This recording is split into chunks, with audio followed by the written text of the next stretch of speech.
করবেন কিছু। আসসালামু আলাইকুম। আমি একটা রোগী, ভালো আছেন ভাইয়া? ভালো আছেন? আলহামদুলিল্লাহ। ভাইটা আজকে আপনি সকালে আসছিলেন মানে না? জি, আমি সকালে আচ্ছা, এসেছিলাম। আপনি দেশে আসছেন কবে? আমি আসছি 15 তারিখ সকালে পৌঁছেছি। আপনার জন্যই আসছি আমি আমেরিকা থেকে। যাক, মাশাআল্লাহ। হ্যাঁ, ভাইয়া আমাকে আসলে অনেকদিন ধরে মেসেজ দিয়েছিল অনেকদিন ধরে, তাই না? অনেক দিন ধরে আপনার ভিডিও দেখি। গতবার এসে অন্য কাজে আসছে, তারপরও আমি এখানে এসে হ্যাঁ, 2বার ট্রাই করছি। হ্যাঁ, আমি এত ব্যস্ত আপনি যে আমি অ্যাপয়েন্টমেন্ট পাই নাই।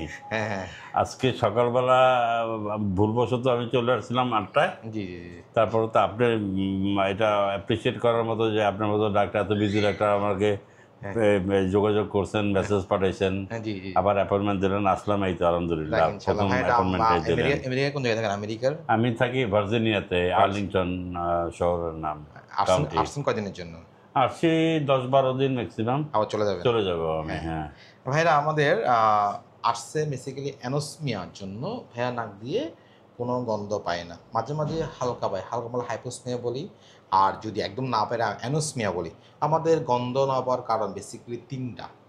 আমাদের যে গন্ধ আছে না, গন্ধের সেন্টার থাকে, স্মেলস অলফেক্টরি বাল্ব থাকে, অলফেক্টরি রিজনে আমাদের ব্রেনের মধ্যে।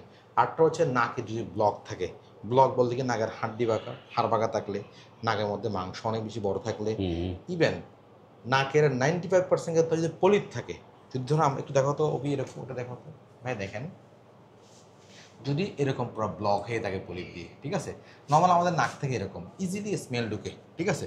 কিন্তু যদি এরকম বন্ধ হয়ে যায়, জায়গা থাকে না স্মেল ঢোকার। আর যদি এরকম পলিপ থাকে, এই যে এরকম পলিপ দেখছেন, হ্যাঁ, আমরা একটু নাকটা চেক করবো ভাই, আর কি অবস্থা, হ্যাঁ, একটু চেক করবো দেখি।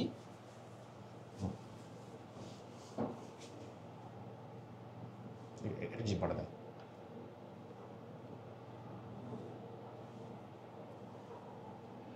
দেখেন আমাদের ভাইয়ার এই পাশে কিন্তু হাড় খুব বেশি বাঁকা না, নর্মাল হাড়, ঠিক আছে।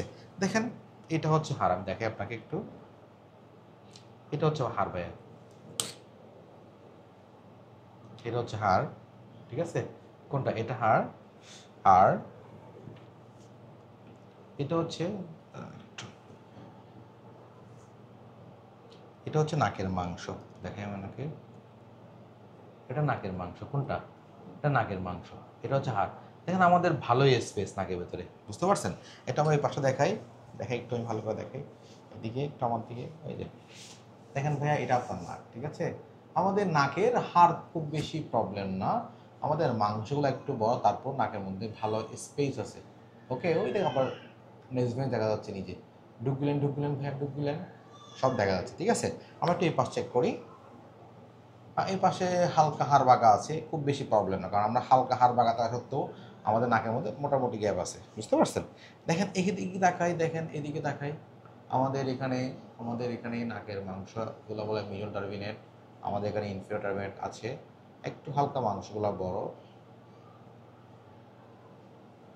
ওইটা কি গোলাপি দেখা যাচ্ছে? এটা হচ্ছে আমাদের নাকের মধ্যে 3 রকমের মাংস থাকে, ইনফিরিয়র টার্বিনেট, মিডল টার্বিনেট, আর হচ্ছে সুপিরিয়র টার্বিনেট। এটা হচ্ছে প্রথমটা, এই প্রথমটা হচ্ছে আমাদের ইনফিরিয়র টার্বিনেট। কোনটা? এটা, ঠিক আছে, হ্যাঁ। আর এই নিচে যেটা দেখছেন না, এই যে এটা হচ্ছে আমাদের মিডল টার্বিনেট, বুঝতে পারছেন? যেহেতু ভাই আপনার বলি, আমাদের হাড় বাঁকা নাই, প্লাস হচ্ছে কোনো পলিপ নাই, প্লাস হচ্ছে মাংসগুলো মিডিয়াম সাইজ বড়, আপনার ইনশাল্লাহ নাকে গন্ধ পাবেন। দরকার নেই, আমি আপনার নাকের মাংস এখন ঠিক করে দিব, বুঝতে পারছেন? নাকের মাংস ঠিক হয়ে যাবে ইনশাল্লাহ, বুঝতে পারছেন? আর গন্ধ পাবেন ইনশাল্লাহ। আমি নাগামি ঠিক করে আমার কিছু নিয়ম কানুনগুলো মানতে হবে একটু, হ্যাঁ, আমি শিখে দেবো আপনাকে একদম। আমাকে একদম দেখাবেন 3 মাস পরে, আপনি যখন 3 মাস পরে আবার আমেরিকা থেকে আসবেন, 3-4 মাস, হ্যাঁ, পরে আবার আসবেন, আমাকে দেখাতে আসবেন, ঠিক আছে। সিরিয়াল না পেলে আমাকে ইনফর্ম করবেন, হ্যাঁ। নভেম্বর ডিসেম্বর, হ্যাঁ 3-4 মাসের মধ্যে আসতে পারবেন। ওকে, ইনশাল্লাহ। Thank you.